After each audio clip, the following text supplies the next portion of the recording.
بسم اللہ الرحمن الرحیم وبہ نستعین الحمدللہ رب العالمین والصلاة والسلام علی سید المرسلین وعلی آلہ وصحبہ اجمعین ومن تبعہم بإحسان الی یوم الدین. اعوذ باللہ من الشیطان الرجیم. بسم اللہ الرحمن الرحیم.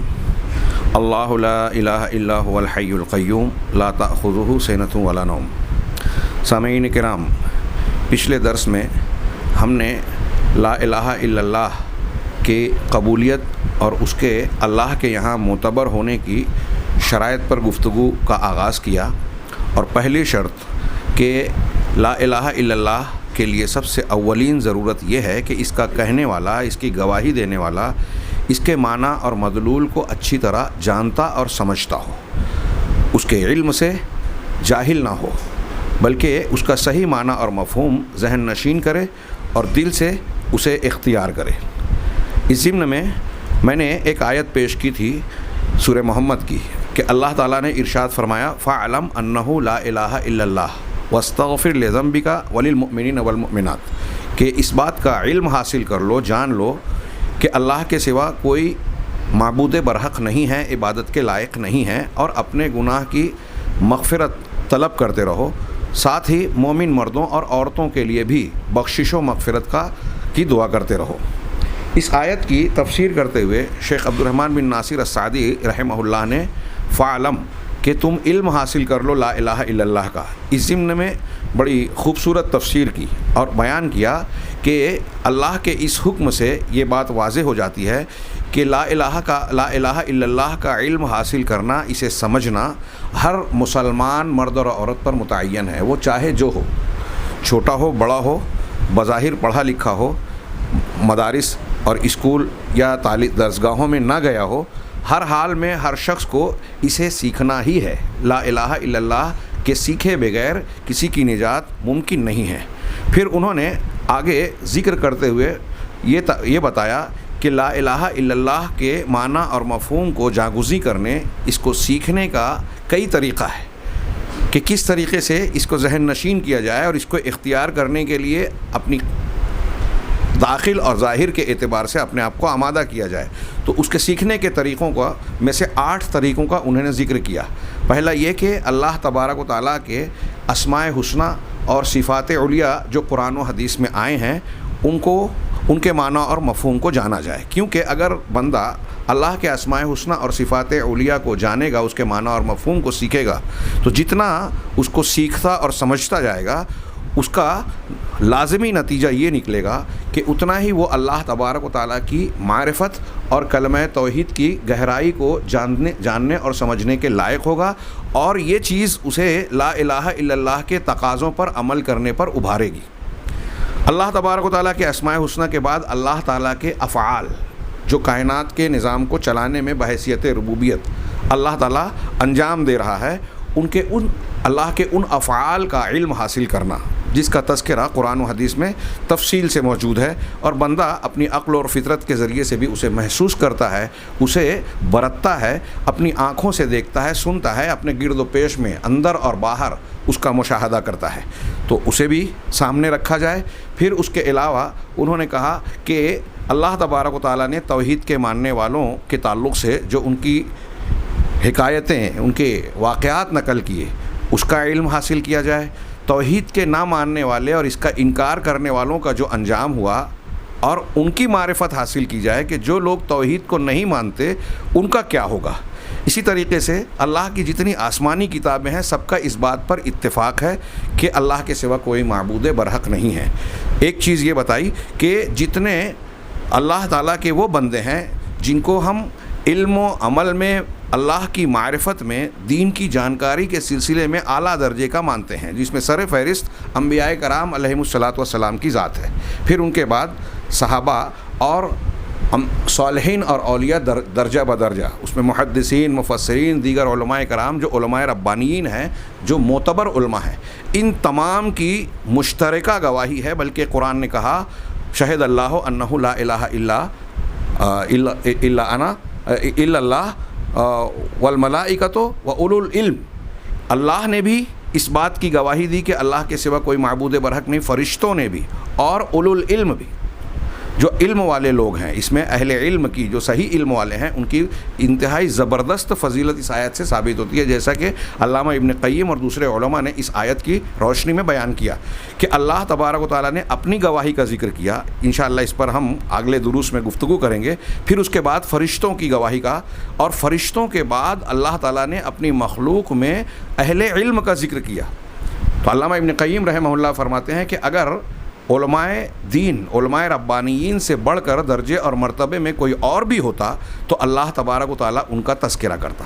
تو توحید کو جاننے کا ایک راستہ اور طریقہ یہ ہے کہ جتنے تاریخ انسانی میں معتبر علماء ہیں، قابل اعتماد علماء ہیں، سب نے اس بات کی گواہی دی ہے کہ اللہ کے سوا کوئی معبود برحق نہیں ہے. پھر 8 طریقے اس طرح بیان کرنے کے بعد شیخ رحمہ اللہ نے یہ کہا کہ ان سب کا جامع ہم دیکھیں تو اللہ تبارک و تعالیٰ کی کتاب کا مطالعہ، اس میں تدبر کرنا، قرآن کی آیتوں کو سمجھ کر اس کے معنی اور مفہوم اور صحیح مراد اور صحیح تفسیر کے اصولوں کی بنیاد پر اس کو اگر کوئی بندہ پڑھے گا اور غور و فکر کرے گا تو قرآن کے ایک ایک صفحے پر، ایک ایک سطر میں اسے اللہ تبارک و تعالیٰ کی توحید کی بڑی زبردست اور بے مثال دلیلیں ملے گی، جس سے اس کے لا الہ الا اللہ کے معنی اور مفہوم کا علم مضبوط سے مضبوط تر اور گہرے سے گہرا ہوگا. اور جیسے جیسے یہ علم مضبوط ہوگا تو اس کے اندر دوسری شرط کا مفہوم بھی پیدا ہوگا. دوسری شرط جس میں ہم داخل ہو رہے ہیں کہ پہلی شرط یہ تھی کہ بندہ لا الہ الا اللہ کہے تو اس کا علم رکھتا ہو، اس سے جاہل نہ ہو، ایسا علم جو جہالت کی نفی کرتا ہو. دوسری شرط یہ ہے کہ الیقین المنافی للشک والریب، کہ ایسا یقین جو شک شبہے کے خلاف ہو، یعنی اس درجہ اعتماد اور یقین حاصل ہو بندے کو لا الہ الا اللہ کے معنی اور مفہوم پر کہ اس میں شک و شبہ کی کوئی بھی گنجائش موجود نہ رہے. اگر شک ہے تو وہ ایمان ٹھیک نہیں ہوگا، اللہ تعالیٰ کے یہاں معتبر نہیں ہوگا. آگے یہ کہتے ہیں کہ جو یقین کی شرط کا ذکر کیا جا رہا ہے اس کا معنی ہوتا ہے، حقیقت میں دیکھا جائے تو یقین تمام العلم و کمالو، علم کا اتمام ہے اور اس کا کمال ہے. یعنی علم جتنا مضبوط اور ٹھوس ہوگا، پختہ ہوگا، اتنا ہی انسان کو یقین حاصل ہوگا اور شک شبہ دور ہوتا جائے گا. اللہ تبارک و تعالیٰ نے اہل ایمان کے تعلق سے ذکر کیا اور فرمایا انما المؤمنون الذین آمنوا باللہ ورسولہ ثم لم یرتابوا. سورۃ الحجرات کی یہ آیت نمبر 15 ہے کہ مومن تو بس وہی ہیں. انما کے کو حرف حصر کا مفہوم دیتا ہے. یہ تو ترجمہ اسی لیے کہہ رہے ہیں کہ بس وہی ہیں. مومن اہل ایمان تو وہی ہیں جو اللہ پر یقین رکھتے ہیں. آمنو کا لفظ ہے، میں اس کا ترجمہ یقین کر رہا ہوں، جو اللہ پر یقین رکھتے ہیں اور اس کے رسول پر. آگے اللہ تبارک و تعالیٰ نے ایک تعبیر فرمائی کہ ثم لم یرتابوا، پھر اس کے بعد ان کے اس یقین میں شک شبہ کو کوئی دخل حاصل نہیں ہو، وہ شک میں نہیں پڑے. یعنی انہوں نے یقین اختیار کیا اور شک اختیار نہیں کیا، شک میں نہیں پڑے. معلوم یہ ہوا اس آیت کریمہ سے، یہ بات ذہن نشین رہے کہ ابتدائے بیان میں ہم یہ کہہ چکے ہیں کہ یہ جو شرائط بیان کی جا رہی ہیں یہ علماء نے اپنی طرف سے متعین نہیں کی ہے، یہ کسی کی اپنی تعیین نہیں ہے، بلکہ یہ قرآن و حدیث سے مستنبط اور ثابت شدہ شرائط ہیں. چنانچہ دیکھ رہے ہیں آپ کہ اللہ تعالیٰ کا ارشاد ہے کہ ایمان والے وہ ہیں جو اللہ اور رسول کو ماننے اور ان پر یقین کرنے کے بعد شک کو راہ نہیں دیتے. لم یرتابوا، پھر وہ شک میں نہیں پڑتے. لہٰذا ایمان اور توحید کے لیے یقین انتہائی ضروری ہے، اور ایسا سچا اور صحیح عقیدہ جس میں دل کو بالکل مضبوطی حاصل ہو، دل اس پر بندھا ہوا ہو. عقیدہ کہتے ہی ہیں ربط القلب اور تاکید کو، توثیق کو، جس میں مضبوطی ہو. لیکن اگر کوئی شخص ایسا ہو جسے جو لا الہ الا اللہ زبان سے کہہ رہا ہو اور دل میں اس کے کچھ تردد ہے، جھجک ہے، تأمل ہے، شک شبہ ہے، جس کو واضح لفظ میں کہیں کہ جس کو شک ہے، تو ایسے شخص کا لا الہ الا اللہ اللہ کے ہاں قبول نہیں کیا جائے گا. بالکل صاف ستھری بات اور اچھی طرح ذہن نشین کر لینے کے لائق بات کہ ایمان یا لا الہ الا اللہ جب ہم اسلام میں داخل ہو رہے ہیں تو کلمہ توحید، یہ لا الہ الا اللہ کی گواہی جب دے رہے ہیں، اس پر یقین ہونا چاہیے. علم کے معنی اور مفہوم کے علم کے بعد اس کا یقین ہو، شک بالکل نہ ہو. اللہ کے رسول صلی اللہ علیہ وسلم کا ارشاد صحیح مسلم میں حضرت ابو ہریرہ رضی اللہ تعالیٰ عنہ سے مروی ہے، وہ جناب محمد رسول اللہ صلی اللہ علیہ وسلم سے نقل کرتے ہیں، آپ نے فرمایا کہ اشہد ان لا الہ الا اللہ وانی رسول اللہ لا یلقی اللہ بہما عبد غیر شاک فیہما الا دخل الجنہ۔ کہہ رہے ہیں کہ میں گواہی دیتا ہوں، میں اس بات کی گواہی دیتا ہوں کہ اللہ کے سوا کوئی معبود برحق نہیں ہے، اور یہ گواہی بھی دیتا ہوں کہ محمد صلی اللہ علیہ وسلم، میں، اللہ کے رسول نے فرمایا وانی یعنی میں یعنی محمد صلی اللہ علیہ وسلم اللہ کے رسول ہیں، سچے رسول ہیں۔ جو شخص ان دونوں، کوئی بندہ، اللہ کے نبی صلی اللہ علیہ وسلم نے کہا کہ کوئی بھی بندہ ان دونوں کے گواہیوں کے ساتھ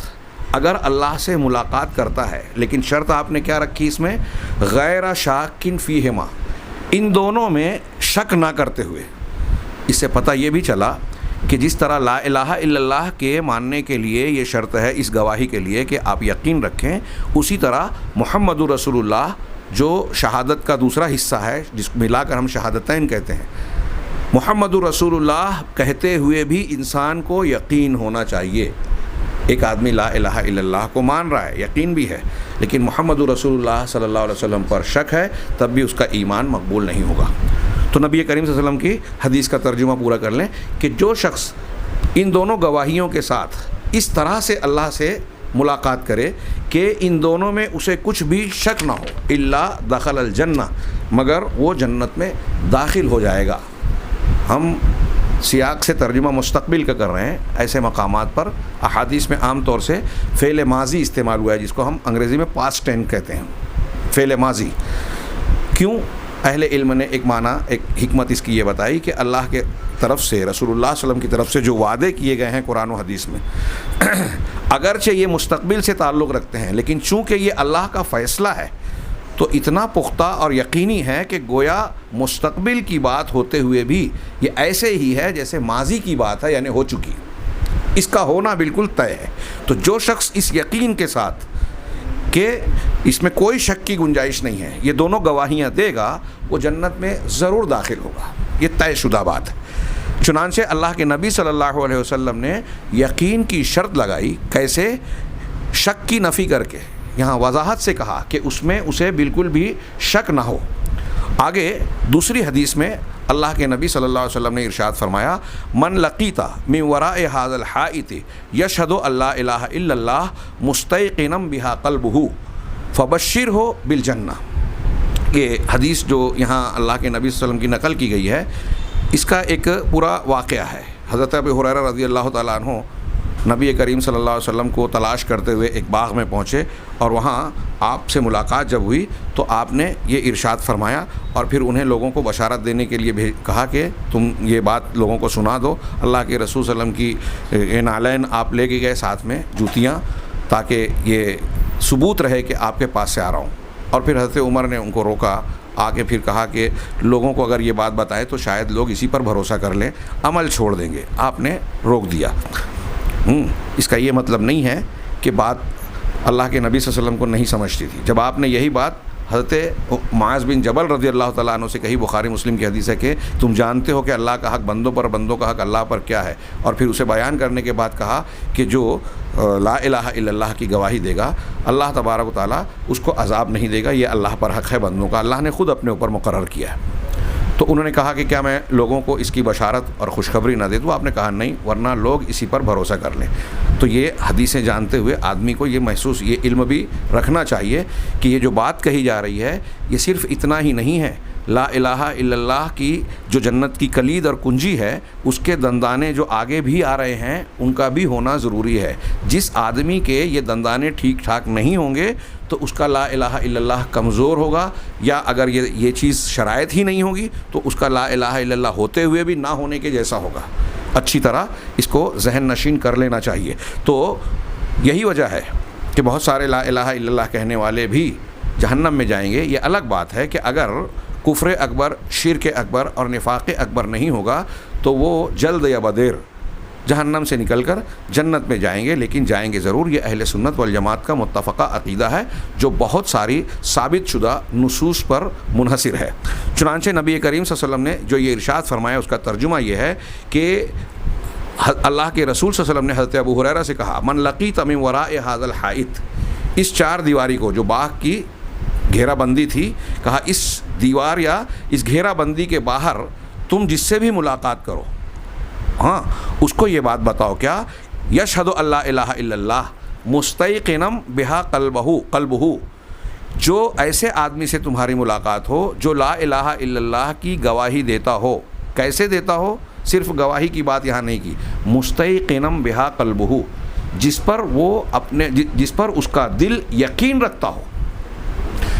پختگی کے ساتھ مانتا ہو، اس میں یقین رکھتا ہو۔ اس کا مطلب جو پچھلی حدیث کو اور اس کو ملائے، وہاں کہا کہ شک نہ کرتا ہو اور یہاں کہا یقین نہ رکھتا ہو، دونوں باتیں ایک ہی بات کے دو پہلو ہیں۔ چنانچہ یہاں اللہ کے نبی صلی اللہ علیہ وسلم نے فرمایا، یہ صحیح مسلم کی حدیث ہے، کہ جو یقین رکھتے ہوئے اس بات کی گواہی دے گا، اپنے دل کے ساتھ یقین رکھتے ہوئے، فبشرہ بالجنہ، تو اسے جنت کی بشارت اور خوشخبری دے دو۔ آگے شیخ حفظہ اللہ فرماتے ہیں تو ضروری ہے کہ اس کا کہنے والا، لا الہ الا اللہ کا کہنے والا، اس قول کو اپنے دل کی گہرائیوں سے کہے، یقین کے ساتھ کہے۔ چنانچہ اس کے پاس کسی بھی قسم کا اس کلمے کے سلسلے میں، اس کے معنی اور مفہوم کے سلسلے میں کسی قسم کا کوئی شک شبہ بالکل نہیں ہونا چاہیے۔ ایک آدمی کہہ رہا ہے لا الہ الا اللہ، اب اس کے ذہن میں اگر یہ آئے کہ فلاں مذہب کے لوگ اتنے ساری تعداد میں فلاں دیوی دیوتا کو یا غیر اللہ کو پوجتے ہیں، فلاں قبر کی پرستش لوگ کر رہے ہیں، ہاں فلاں بزرگان کی اتنی اہمیت ہے، لوگ دور دراز کا سفر کر کے ان کی قبروں پر آتے ہیں، رکوع سجدہ کرتے ہیں، نظر و نیاز مانتے ہیں اور بہت سارے عبادت کے کام کرتے ہیں، تو کہیں ایسا تو نہیں کہ یہ صحیح ہو کہ اللہ کے سوا کوئی معبود برحق نہیں ہے، کہتے ہوئے پھر یہ سوچے کہ یار یہ بھی کچھ نہ کچھ عبادت کے لائق ہو سکتے ہیں، اللہ نے ان کو کوئی مقام دیا ہو۔ اس قسم کی بات کو اگر وہ دل میں لا رہا ہے، اس کا مطلب یہ کہ لا الہ الا اللہ کہ اللہ کے علاوہ جو بھی ہو، کوئی صاحب قبر ہو، ولی ہو، نبی ہو، پیر ہو، فقیر ہو، ہاں فرشتہ ہو، کوئی بھی ہو، کوئی بھی عبادت کا ادنا بھی حقدار نہیں ہے اللہ تبارک و تعالیٰ کی طرح۔ اگر اس نے یہ سوچا کہ یہ بھی ہو سکتے ہیں، ایسا ہو سکتا ہے، اتنے لوگ مانا کسی بھی وجہ سے، تو گویا اس کو یہ کلمہ پڑھنے میں اس کے معنی اور مفہوم میں شک ہے، اور اگر یہ شک آ گیا تو اس کا ایمان قرآن کی اور حدیث کی دلیلوں کی بنیاد پر اللہ کے یہاں معتبر اور قابل قبول نہیں ہو سکتا۔ چنانچہ ضروری ہے کہ ایمان یہ کلمہ جب بندہ پڑھے تو اس کے معنی اور مفہوم کے علم کے ساتھ ساتھ ایسا یقین رکھے جس میں شک کی کوئی گنجائش نہ ہو۔ اگر شک اور شبہ پایا گیا تو انسان سے یہ کلمہ قبول نہیں کیا جائے گا، چاہے وہ اسے بار بار دہراتا رہے، دن و رات اس کا ورد کرتا رہے، وظیفہ پڑھتا رہے۔ اس کے معنی اور مفہوم میں اگر شک ہے تو اللہ کے یہاں یہ معتبر نہیں۔ یہ بھی دوسری شرط۔ تیسری شرط جو لا الہ الا اللہ کو قابل قبول، معتبر اور مفید بناتی ہے، وہ ہے الاخلاص المنافی للشرک والریا۔ اخلاص جو خلاف ہے، مخالف ہے، کس چیز کے؟ نفی کرنے والا ہے کس چیز کی؟ شرک کی اور ریاکاری کی۔ ایک آدمی نماز پڑھ رہا ہے بظاہر اللہ کے لیے، دل میں یہ خیال آ گیا کہ لوگ مجھے اچھا سمجھیں، عبادت گزار جانیں یا میری تعریف کریں، شہرت طلبی یا دکھاوا مقصود آ گیا، تو یہ ریا ہے، دکھاوا ہے، شرک خفی، یعنی اندر سے یہ شرک ہوتا ہے، اور یہ بڑی خطرناک چیز ہے۔ بندہ اللہ ہی کو عبادت کے لائق مان رہا ہے، لیکن دل میں یہ خیال آ گیا کہ میرے فلاں نیک عمل سے جو اللہ کے لیے بظاہر میں کر رہا ہوں، لوگ خوش ہوں، لوگ میری تعریف کریں، لوگوں میں میری شہرت ہو، میری نیکی اور صالحیت کا سکہ بیٹھے۔ اگر اس قسم کا مقصد ذہن و دماغ میں کسی بھی عبادت کے تعلق سے آ گیا، یہ ریا ہے، دکھاوا ہے، اگرچہ یہ شرک اصغر ہے، لیکن اس کے آ جانے کی وجہ سے اللہ تبارک و تعالیٰ کے یہاں اخلاص نہیں رہا، لہٰذا اللہ کا اخلاص نہیں رہا، لہٰذا اللہ کے یہاں وہ عمل قابل قبول نہیں ہوگا۔ یہ تو چھوٹا شرک ہے، جس عمل میں داخل ہوگا وہ عمل باطل ہو جائے گا، وہ رد ہو جائے گا۔ لیکن شرک اکبر اگر ہے، ایک انسان نے مثال کے طور پہ سجدہ کرنا، دعا کرنا، نظر و نیاز کرنا، قربانی کرنا، ذبح کرنا، اللہ پر جو توکل کیا جاتا ہے عبادت کے اور اس کو سارے اختیارات کا مالک سمجھ کر، اس میں کسی کو حصے دار مان کر کسی اور پر ویسا توکل کرنا، کسی اور سے ویسا خوف رکھنا، خوف سر یا خوف عبادت جو اللہ سے رکھا جاتا ہے، اگر ان میں سے کسی چیز کو اور اس طرح کی دوسری عبادات میں سے کسی ایک بھی نوع کو، قسم کو اگر بندے نے غیر اللہ کی طرف پھیرا تو یہ شرک اکبر ہو گیا۔ اب یہ چاہے وہ روز نہ کرتا ہو، سال میں ایک مرتبہ کر رہا ہو، 10 سال میں ایک مرتبہ کیا ہو، یا زندگی میں ایک مرتبہ کیا اور توبہ نہیں کر پایا، توبہ نہیں کیا، شرک اکبر کا ارتکاب کیا اور اس سے سچی توبہ نہیں کی اور اسی پر مر گیا، تو انسان شرک پر مرا، اور ایسی صورت میں اس کے ایمان میں اخلاص نہیں رہا، اس کی توحید اور اس کے لا الہ الا اللہ میں اخلاص نہیں رہا، یعنی خالص اللہ کے لیے ہونا یہ نہیں رہا۔ اور جب اخلاص نہیں رہا تو آگے آپ دلائل سنیں کہ اللہ کے یہاں ایسا دین، ایسا ایمان، ایسا کلمہ توحید مقبول نہیں ہوتا۔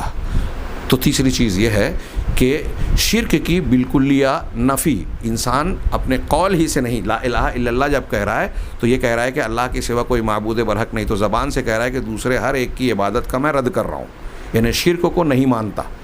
لیکن اگر وہ عمل میں شرک لا رہا ہے یا دل میں کچھ اس طرح کے عقائد کو اختیار کر رہا ہے جو لا الہ الا اللہ کے منافی ہے، فلاں بھی اللہ کی طرح فلاں چیز میں ہے، کوئی اس طرح سے عقیدہ رکھ رہا ہے، تو یہ شرک اکبر ہوگا، اور شرک اکبر کے آ جانے سے اس کا لا الہ الا اللہ ہی ٹوٹ جائے گا، اور لا الہ الا اللہ ٹوٹ گیا تو اس کا مطلب ہوتا ہے آدمی اسلام سے خارج ہو گیا۔ اب اس کی نیکیاں، اس کی عبادتیں، اس کے ساری محنتیں جو اللہ کے لیے وہ کر رہا ہے وہ اللہ کے یہاں قابل قبول نہیں ہوگا، اس لیے کہ ایمان شرط ہے اعمال کی قبولیت کے لیے، اخلاص شرط ہے اعمال کی قبولیت کے لیے۔ چنانچہ شیخ عبدالرزاق کہتے ہیں کہ اللہ تبارک و تعالیٰ نے اخلاص کی شرط کو بیان کرتے ہوئے جیسا کہ اللہ تعالیٰ نے ارشاد فرمایا وَمَا أُمِرُوا إِلَّا لِيَعْبُدُوا اللَّهَ مُخْلِصِينَ لَهُ الدِّينَ، کہ انہیں حکم نہیں دیا گیا مگر صرف اس بات کا کہ وہ اللہ کی عبادت کریں، دین کو اس کے لیے خالص کرتے ہوئے، اخلاص کو اختیار کرتے ہوئے، دین میں اخلاص ہو۔ کسی اور کو اس میں کسی بھی طریقے سے اگر انسان عقیدتاً شریک کرے یا عارضی طور پہ جیسا کہ ریاکاری میں ہوتا ہے، شہرت طلبی وغیرہ کا عمل تو اللہ ہی کے لیے کر رہا ہے، بس خیال شامل ہو گیا، عقیدہ نہیں، تو یہ بھی شرک اصغر ہوگا۔ اللہ تعالیٰ نے فرمایا کہ اخلاص کے منافی ہر چیز کو صاف کر کے صرف خالص اللہ کے لیے عبادت کرو، اس کا حکم دیا گیا ہے انہیں۔ اور جیسا کہ اللہ عز و جل نے ایک دوسری جگہ سورہ زمر میں آیت نمبر 3 میں ارشاد فرمایا الا للہ الدین الخالص، سن لو، اچھی طرح ذہن نشین کر لو، یہ اللہ فرما رہا ہے کہ دماغ میں یہ بات بٹھا لو، الا حرف تنبیہ کہا جاتا ہے اسے، کہ جان لو، سن لو، آگاہ ہو جاؤ، کیا کس بات سے، کہ للہ الدین الخالص، کہ اللہ کے لیے ہی دین خالص ہے، دین کو، دینی جذبات کو، خشوع خضوع اور اس میں جو تعبدی اور تذلل کا جو عبادت کا معنی ہوتا ہے، عمل ہوگا، خیال ہوگا، جذبہ ہوگا، وہ صرف اور صرف اللہ کے لیے، پیور جس کو ہم انگریزی میں کہتے ہیں خالص کو، خالص اللہ کے لیے ہے۔ اسی طریقے سے صحیح میں نبی کریم صلی اللہ علیہ وسلم سے ارشاد ہے، بخاری کی حدیث ہے، حضرت ابو ہریرہ رضی اللہ تعالیٰ عنہ نے جناب محمد رسول اللہ صلی اللہ علیہ وسلم سے سوال کیا کہ من اسعد الناس بے شفاعت کا یا رسول اللہ، اللہ کے رسول قیامت کے دن آپ کی سفارش کا سب سے زیادہ خوش قسمت اور حقدار کون ہوگا؟ تو آپ نے پہلے حضرت ابو ہریرہ رضی اللہ تعالیٰ عنہ کی تعریف کی کہ مجھے یہ گمان اور خیال تھا ابو ہریرہ کہ یہ سوال تم ہی مجھ سے کرو گے، اس لیے کہ میں دیکھتا ہوں تمہارے اندر علم اور مسائل کو جاننے کی بڑی حرص اور شوق ہے، اس سے علم کے حاصل کرنے کی اور اس کے شوق کی فضیلت معلوم ہوتی ہے، جو نبی کریم صلی اللہ علیہ وسلم نے حضرت ابو ہریرہ رضی اللہ تعالیٰ عنہ میں دیکھی اور ان کی تعریف کی، اور پھر اس کے بعد ان کے سوال کا جواب دیا، عنایت فرمایا اور بتایا کہ اسعد الناس بشفاعتی یوم القیامہ من قال لا الہ الا اللہ خالصا من قلبہ، کہ میری سفارش کا، شفاعت کا سب سے زیادہ حقدار، خوش قسمت وہ شخص ہوگا جس نے لا الہ الا اللہ کہا ہو اب خالصا من قلبہ، اپنے دل کے اخلاص کے ساتھ۔ خلوص نیت کے ساتھ کہا ہو، بالکل صاف شرط لگے. لا الہ الا اللہ کہنا صرف نہیں کہا، اس کے ساتھ شرط لگائی. آپ دیکھ سکتے ہیں کہ یہ شرط بھی جناب محمد رسول اللہ صلی اللہ علیہ وسلم نے اور قرآن کی بہت سی آیتوں نے بیان کی. یہ لوگوں کی اپنی طرف سے مقرر کی ہوئی چیز، اختیار کی ہوئی چیز نہیں ہے، بلکہ قرآن و حدیث سے ثابت شدہ واضح تعلیم اور حکم ہے کہ جو لا الہ الا اللہ کہے، خالی خلی نہیں بلکہ دل کے خلوص کے ساتھ، دل میں اخلاص ہو، تو اسی کو میری سفارش ملے گی.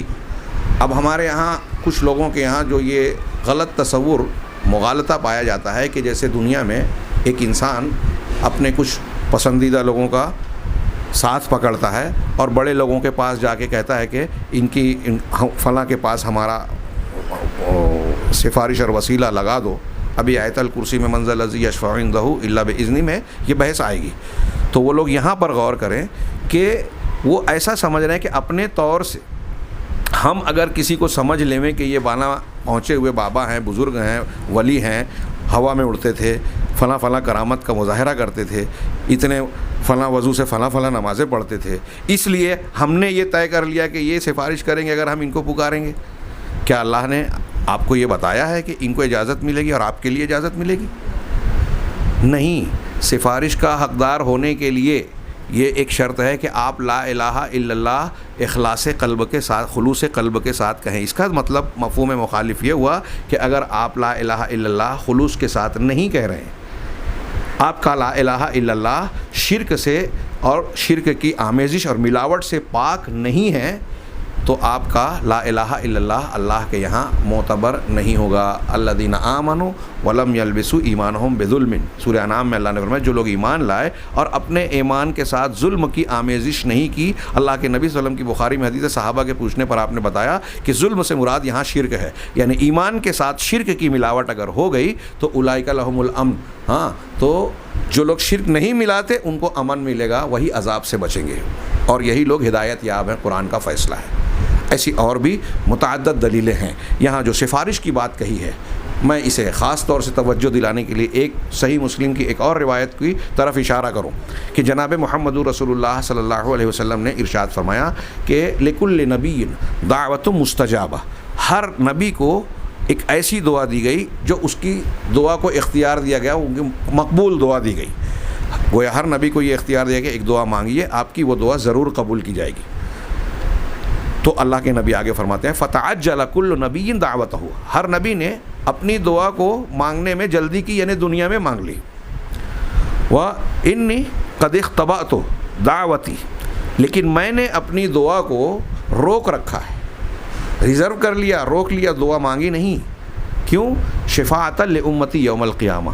جناب محمد رسول اللہ صلی اللہ علیہ وسلم اپنی امت کے حق میں کتنے مہربان ہیں. رؤوف و رحیم کہا قرآن نے، کتنے مہربان ہیں. غور کیجئے، آپ کو کہا گیا کہ آپ بھی ایک دعا مانگیے قبول کی جائے گی، تو آپ نے اپنے لیے، خاندان کے لیے دنیا کی کوئی چیز نہیں مانگی. ہمیں اور آپ کو اگر اس قسم کا اختیار ملے تو غور کیجئے ہم کیا مانگیں گے.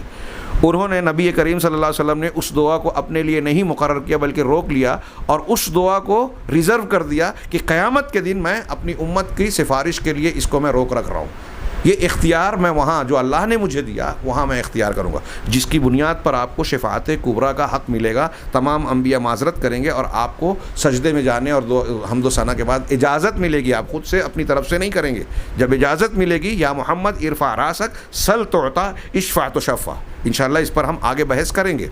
تو یہاں اجازت ملنے کے بعد اللہ کے نبی صلی اللہ علیہ وسلم سفارش کریں گے. آپ نے کہا کہ میں نے اپنی دعا کو روک لیا. اب آگے صحیح مسلم کی ایک روایت میں یہ جملہ ہے کہ فَهِيَ نَائِلَةٌ إِن شَاءَ اللَّهُ لِمَن لَا يُشْرِكْ بِاللَّهِ مِنْ أُمَّتِي او كما ورد فی الحدیث. تو میری یہ سفارش انشاءاللہ میری امت کے ہر اس شخص کو قیامت کے دن ملے گی، ہر اس شخص کو ملے گی جس نے اللہ کے ساتھ شرک نہ کیا ہو. اگر آپ اور ہم شرک کر رہے ہیں تو نبی کریم صلی اللہ علیہ وسلم نے صاف صاف بتا دیا، چھپایا نہیں، ہم سے اندھیرے میں نہیں رکھا. اگر کوئی بندہ شرک کر رہا ہے تو نبی اسلام جناب محمد رسول اللہ صلی اللہ علیہ وسلم کو بھی اجازت نہیں ملے گی کہ اس کے حق میں سفارش کرو. تو پھر دوسرے بزرگان دین، اولیاء اور صالحین کا کیا مقام ہوگا آپ کے مقابلے میں؟ کیا اجازت ملے گی؟ لہٰذا اگر آپ چاہتے ہیں کہ نبی کریم صلی اللہ علیہ وسلم کی سفارش کے حقدار بنیں تو یہ شرط پوری کیجئے کہ لا الہ الا اللہ کو اپنے دل کے اخلاص کے ساتھ کہیں. یہ بنیادی شرط ہے، اور اس شرط کی بنیاد پر ہمارا آپ کا ہر انسان کا لا الہ الا اللہ اللہ کے ہاں مقبول ہوگا. اور پھر کچھ اعمال بھی ہیں جس کی بنیاد پر بندہ شفاعت کا حقدار ہوگا، جیسے نماز کے بعد اللہ کے رسول صلی اللہ علیہ وسلم کے لیے وسیلے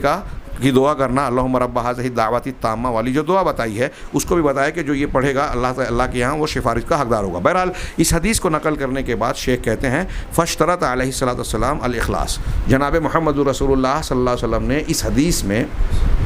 لا الہ الا اللہ کو کہنے کے سلسلے میں اخلاص کو شرط رکھا ہے کہ ان تکون نابعۃ من قلب مخلص للہ، کہ لا الہ الا اللہ کہنے والا جب لا الہ الا اللہ کہے تو ایسے دل سے یہ بات نکلے جو اللہ کے لیے اخلاص رکھتا ہو، جس میں کسی قسم کا شرک یا اللہ تبارک و تعالیٰ کی برابری کا کوئی احساس کسی اور کے لیے موجود نہ ہو.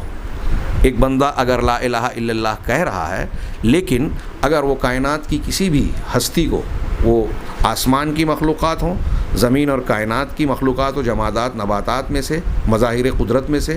یا پھر شخصیات میں سے ہو، وہ انبیاء ہوں، صالحین ہوں، ملائکہ ہوں، جن ہوں، دیوی دیوتا ہوں، یا پھر انتقال کر جانے والے بزرگان اور اچھے لوگ ہوں جن کی قبروں پر لوگ جاتے ہیں زیارت کرنے کے لیے، اگر ان میں سے کسی کے تعلق سے بھی اس کے دل میں یہ خیال موجود ہوگا کہ وہ کسی بھی طریقے سے ایسا کوئی اختیار رکھتے ہیں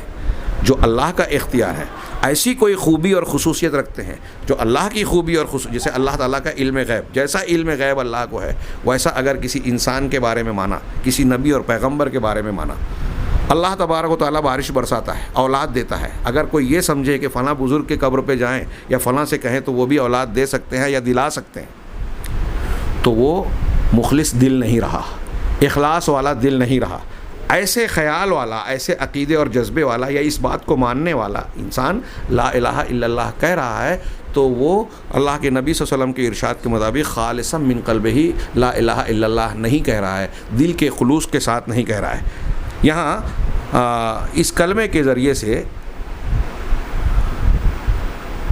جب آدمی اس کو اقرار کر رہا ہے تو اس کا دل مخلص ہونا چاہیے، اور اس کلمے کے ذریعے سے اور دین کے کسی بھی عمل کے ذریعے سے اللہ کے علاوہ کسی اور کی خوشنودی یا عقیدے میں ملاوٹ نہیں ہونی چاہیے. سارا کا سارا جذبہ صرف اللہ کے لیے ہونا چاہیے. الا للہ الدین الخالص، دین خالص تو اللہ ہی کے لیے ہے. اب خالص کا مطلب کیا ہوتا ہے؟ انہوں نے دو لفظ استعمال کیا، الصافی النقی، صاف ستھرا، نقی جس میں کوئی ملاوٹ نہ ہو، بالکل شفاف اور پیور خالص. الذی لیس فیہ شائبۃ شرک اور ریا، یعنی ایسا صاف ستھرا اور بے آمیز جس میں شرک کا کوئی شائبہ اور ریاکاری کی کوئی ملاوٹ نہ ہو، یا اس جیسی کوئی اور چیز جو اس کے خلوص کو یا شفافیت کو، صاف ستھرا اور پیور ہونے کو داغدار کرتی ہو. ایسی کوئی بھی چیز لا الہ الا اللہ کے کہنے میں نہ ہو. انہوں نے مزید وضاحت کی کہ لغت میں آپ اخلاص یا خالص کا معنی معلوم کریں اور غور کریں اللہ تبارک و تعالیٰ کے اس قول پر کہ وَإِنَّ لَكُمْ فِي الْأَنْعَامِ لَعِبْرَةً، کہ تمہارے لیے ایک مثال دی کہ خالص کا معنی کیا ہوتا ہے. لغوی اعتبار سے ہم نے خالص کا معنی پیور کیا، ہمارے اردو زبان میں بھی خلوص، اخلاص اور خالص کے الفاظ مستعمل ہیں، لوگ سمجھتے ہیں، جس میں کسی قسم کی ملاوٹ نہ ہو، صاف ستھرا، بے میل، بے آمیز. تو اب اس کو مزید واضح کرنے کے لیے قرآن مجید کی ایک بڑی پیاری مثال دی شیخ عبدالرزاق البدر حفظہ اللہ نے. انہوں نے کہا کہ اللہ تعالیٰ نے ارشاد فرمایا سورۃ النحل میں کہ وَإِنَّ لَكُمْ فِي الْأَنْعَامِ لَعِبْرَةً، تمہارے لیے چوپایوں میں، جو جاندار ہیں چوپائے ہیں، اس میں عبرت ہے، سبق اور درس ہے. نُسْقِيكُم مِّمَّا فِي بُطُونِهِ، ہم ان کے پیٹ میں جو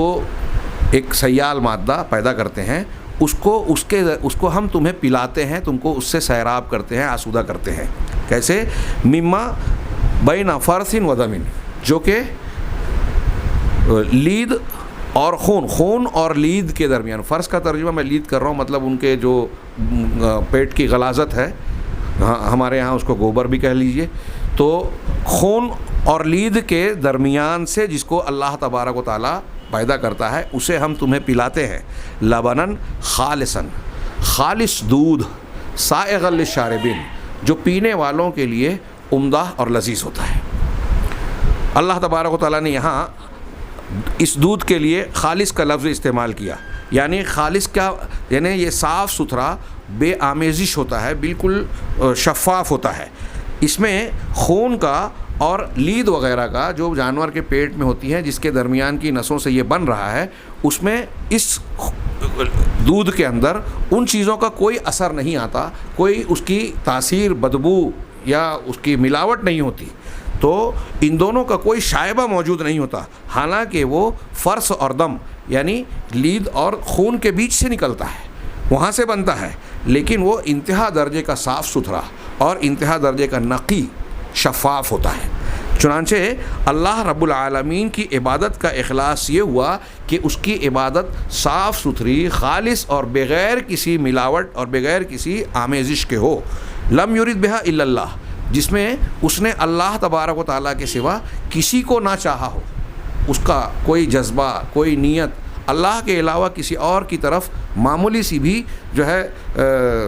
معمولی سا بھی رخ نہ کرتے ہو، توجہ نہ ہوتی ہو۔ اگر ایک آدمی ویسی توجہ جیسی اللہ کے لیے کر رہا ہے، کسی بھی شکل میں کسی قبر کے لیے، بزرگ کے لیے کر رہا ہے، تو وہ گویا اللہ تبارک و تعالیٰ سے اپنے اخلاص کو، اللہ تعالیٰ کے لیے اپنے اخلاص کو مجروح کر رہا ہے، اس میں ملاوٹ کر رہا ہے۔ چنانچہ جب فَإِذَا جُعِلَ مَعَ اللَّهِ غَيْرُهُ فِي الْعِبَادَةِ، اگر کوئی شخص اللہ کے علاوہ کسی اور کو معبود، عبادت کے لائق مقرر کر رہا ہے، خرجت، تو پھر یہ صفا، یہ شفافیت اور نقا، خلوص، اخلاص یہ ختم ہو گیا، اور نتیجہ یہ نکلے گا کہ وہ عبادت اللہ کے یہاں قابل قبول نہیں ہوگی۔ لا الہ الا اللہ ہو، نماز ہو، روزہ ہو، حج ہو، زکوٰۃ ہو، کوئی بھی عبادت ہو، یہاں تک کہ ابھی ہم جو باب پڑھ رہے ہیں کلمہ طیبہ، کلمہ اسلام، لا الہ الا اللہ ہو، اگر اس میں غیر اللہ کی عبادت کا شائبہ داخل ہو گیا، آمیزش اور ملاوٹ ہو گئی، تو اللہ تعالیٰ کے یہاں قابل قبول نہیں ہوگی، اور اس شخص کا جو یہ کہنے والا ہے اس کا لا الہ الا اللہ معتبر نہیں رہ جائے گا۔ اسی لیے اللہ سبحانہ و تعالیٰ نے حدیث قدسی میں، جو صحیح مسلم میں وارد ہے، حدیث قدسی، وہ اللہ کا ارشاد جسے اللہ کے نبی صلی اللہ علیہ وسلم نے اللہ کی طرف منسوب کر کے کہا کہ اللہ تعالیٰ، اللہ رب تبارک و تعالیٰ یہ فرماتا ہے، تو حدیث قدسی میں اللہ تبارک و تعالیٰ نے ارشاد فرمایا، یہ قرآن سے نہیں ہوتا، انا اغنی الشرکاء عن الشرک، کہ میں جتنے بھی شرکا ہیں، شریک کیے جاتے ہیں اللہ کے ساتھ، جن جن لوگوں کو عبادت میں شریک کیا جاتا ہے کسی بھی سطح پر، تو ان شرکا میں جن کو شریک بنایا جا رہا ہے، ان میں شرک سے سب سے زیادہ بے نیاز ہوں۔ ہاں، من عمل عمل، مطلب مجھے ایسی چیزیں چلتی ہی نہیں یا قابل قبول ہی نہیں ہیں جس میں ملاوٹ ہو جائے۔ دنیا کے شرکا کا چلے گا، ہم کسی چیز میں مشترک ہو جائیں، پارٹنر بن جائیں کہ یہ آدھا آپ لے لیجئے، آدھا میں لے لوں، یا یہ فلاں کے لیے بھی اور تمہارے لیے بھی ہے، تو دنیا میں لوگوں کے لیے شرکا اختیار کر لیں گے، استعمال کر لیں گے۔ لیکن اللہ نے کہا کہ اس طرح سے اگر کوئی عبادت میں، عمل میں، دین میں، عقیدے میں، توحید کے کلمے میں اگر کوئی میرے لیے بھی کر رہا ہے، کسی اور کے لیے بھی، تو پھر میں ایسی چیز سے بے نیاز ہوں جس میں کسی اور کو ساجھیدار بنا دیا گیا۔ اللہ نے آگے ارشاد فرمایا، من عمل عملا اشرک فیہ معی غیری ترکتہ وشرکہ، جس نے کوئی بھی ایسا عمل کیا جس میں مجھے، میرے علاوہ، میرے ساتھ کسی اور کو بھی شریک ٹھہرا دیا، اس میں ملاوٹ کر دی، ملا دیا، تو میں اسے بھی چھوڑ دیتا ہوں اور اس کے شرک کو بھی۔ بالکل صاف ارشاد ہے کہ آپ نے اللہ کے لیے کوئی عمل کیا، لیکن ساتھ ہی ساتھ آپ نے کسی اور کو بھی مقصود بنا لیا اپنا، چاہے وہ دکھاوا ہو، شہرت طلبی ہو، یا وہ عمل آپ خالص کسی اور کے لیے کر رہے ہیں جو اللہ کے لیے خاص ہے، تو اللہ تبارک و تعالیٰ ایسے عمل کو قبول نہیں کرتا۔ اور اگر شرک اکبر ایک مرتبہ بھی آپ نے کیا تو آپ کا پورا دین جو ہے وہ خراب ہو گیا، پورا دین بگڑ گیا۔ ہاں، ایک پانی ہے اور اس میں پیشاب یا پاخانہ تھوڑا سا بھی ڈال دیں، اس کے رنگ بو آ گیا، پورا پانی خراب اور گندا ہو گیا۔ اب آپ کہنے لگیں کہ ٹھیک ہے بھائی، تھوڑی سی تو گندگی گئی ہے، اتنی ساری تو اس میں اچھائیاں تھیں پہلے پانی میں۔ اللہ تبارک و تعالیٰ کہہ رہا ہے کہ اگر شرک آ گیا، شرک اصغر ہی کیوں نہ آیا ہو، تو ایسا عمل میں قبول نہیں کرتا، اس شخص کو بھی میں چھوڑ دیتا ہوں اور اس عمل کو بھی چھوڑ دیتا ہوں، وہ عمل بھی قابل قبول نہیں ہے اور وہ شخص بھی اللہ تبارک و تعالیٰ کے یہاں مقبول نہیں ہے۔ بہت اچھی طرح سے ان معنی اور مفہوم کو سمجھنا چاہیے، سنجیدگی پر سے غور کرنا چاہیے۔ یہ کوئی چھوٹی موٹی بات نہیں ہے، معمولی چیز نہیں ہے۔ ایک بندہ جو نماز پڑھ رہا ہے، روزہ رکھ رہا ہے، عبادات کر رہا ہے، ذکر و اذکار کر رہا ہے، اللہ کے راستے میں اللہ نے دیا ہے تو خرچ کر رہا ہے، اپنے مال کو، اپنی صلاحیتوں کو بڑی محنت کر رہا ہے، لیکن اگر ان چیزوں کو نہیں سمجھتا، اور آج ہم دیکھ رہے ہیں بہت سارے مسلمانوں کا یہی حال ہے، دین کے سلسلے میں محنتیں کر رہے ہیں لیکن ان کے عقیدوں میں اخلاص نہیں ہے، ان کے لا الہ الا اللہ میں خلوص نہیں ہے، ان کی عبادات میں اخلاص نہیں ہے۔ کیوں؟ کہیں وہ کسی قبر پہ جا کے جبہ سائی کرتے ہیں، کہیں کسی اور سے اپنے تعلقات کو استوار کرتے ہیں، اس انداز میں، اس طریقے پر جو اللہ تعالیٰ کا حق اور اس کی خصوصیت ہے۔ اگر ایسا کر رہے ہیں تو اپنی محنت کو رائے گاں کر رہے ہیں۔ آپ ان ارشادات کو غور سے پڑھیں جو قرآن میں اللہ تعالیٰ نے ارشاد فرمایا ہے کہ ہم نے آپ کی طرف اور آپ سے پہلے دوسرے نبیوں کی طرف بھی وحی کی۔ سورہ زمر کی آیت ہے بڑی مشہور کہ لئن اشرکت لیحبطن عملک، کہ آپ بھی اگر شرک کریں گے تو آپ کے سارے عمل برباد۔ ایک آدمی زندگی بھر فرائض کے ساتھ ساتھ نوافل کا اہتمام کر رہا ہے، ذکر و اذکار کر رہا ہے، دین میں معلوم نہیں کتنی مرتبہ، کئی 100 مرتبہ سبحان اللہ، الحمدللہ، اللہ اکبر، لا الہ الا اللہ اور دوسرے بہت سارے اذکار کر رہا ہے۔ آج ہمارے یہاں ایسے لوگ موجود ہیں، لیکن اللہ کے رسول صلی اللہ علیہ وسلم نے فرمایا کہ اگر اللہ تعالیٰ ارشاد فرمائے کہ اگر آپ بھی نبی سے کہہ رہے ہیں، نبی سے شرک کے ہونا محال ہے، لیکن اس معاملے کی شدت اور اس کی اہمیت کو واضح کرنے کے لیے اللہ تعالیٰ نے اپنے پیغمبر کو خطاب کر کے کہا کہ اگر آپ سے بھی شرک کا ارتکاب ہو جائے گا تو آپ کے سارے اعمال برباد۔ ایک آدمی کے رونگٹے کھڑے ہو جانا چاہیے اس سے، اور اس ایک آیت کی بنیاد پر ایک مسلمان کا فرض بنتا ہے کہ وہ سب چھوڑ چھاڑ کے اپنی زندگی میں جو بھی چیز سیکھتا سمجھتا ہے ان کو چھوڑ کر ترجیح دے گا اس بات کو سیکھنے میں کہ اللہ کے ساتھ شرک کیا ہے، کس کو کہتے ہیں، کون سی چیزوں سے شرک ہوتا ہے، کون سے الفاظ اور کون سی چیزیں ہیں کہ زبان سے شرک ہوتا ہے، زبانی شرک ہوتے ہیں، دل سے شرک ہوتا ہے، عمل سے شرک ہوتا ہے۔ تو ایک مسلمان بندہ یہ سوچے گا کہ میری محنت پوری زندگی کی محنت رائے گا نہ ہو، میری نمازیں اللہ کے یہاں رد نہ ہو، میری زکوٰۃ، میرا انفاق، میری تسبیحات، میرے ذکر و اذکار، دعائیں اور نہ جانے کیا کیا میں نے محنت کی ہے، یہ سب رد نہ ہو جائے۔ اس کے لیے ضروری ہے کہ میں اپنے عقیدے کو، اپنے لا الہ الا اللہ کو، اپنے کردار اور عمل کو، اپنے زبان کو شرک سے بالکل صاف کر لوں، تبھی میرا عمل، میرا دین خالص ہوگا اور اللہ تبارک تعالیٰ خالص دین کو ہی قبول کرتا ہے۔ کتنی اہم بات ہے، لیکن لوگ کتنے غافل ہیں۔ یہ اس بات کی جتنی اہمیت ہے اتنا ہی لوگ غافل ہیں۔ میں نے اسی لیے سامعین کرام ضروری سمجھا کہ توحید کے سورہ آیت الکرسی کی وضاحت اور اس کے معنی اور مفہوم پر تدبر کرتے ہوئے توحید کا جہاں معنی اور مفہوم ہم سمجھیں، وہاں اس کی شرائط کو قدر تفصیل سے سمجھیں، اور میں کسی قدر تفصیل سے بیان کر رہا ہوں۔ یہ حدیث نقل کرنے کے بعد شیخ کہتے ہیں اخلاص کی جگہ، محل، کس جگہ میں اخلاص ہوتا ہے؟ اس کا اخلاص کا منبع اور سرچشمہ، اس کی جگہ دل ہے۔ ہاں، لہٰذا یہاں انہوں نے جس کی شرح کی، مصنف نے کہا کہ خالصا من قلبہ، اپنے دل کے خلوص کے ساتھ۔ اللہ کے رسول صلی اللہ علیہ وسلم کی حدیث میں بھی یہی لفظ موجود ہے کہ لا الہ الا اللہ کہے اپنے دل کے اخلاص کے ساتھ۔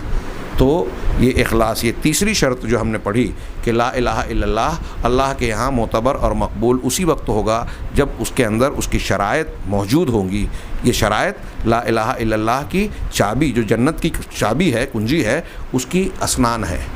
لہٰذا ہمیں اسے سمجھ کر اختیار کرنا چاہیے۔ اللہ تبارک و تعالیٰ سے دعا ہے کہ وہ ہمیں اس کی توفیق عنایت فرمائے، ہمارا دین، ہمارا کلمہ خالص ہو، جو اللہ کے یہاں مقبول ہو، اور اس کی بنیاد پر رب العالمین ہمیں نجات سے نوازے۔ وآخر دعوانا ان الحمد للہ رب العالمین۔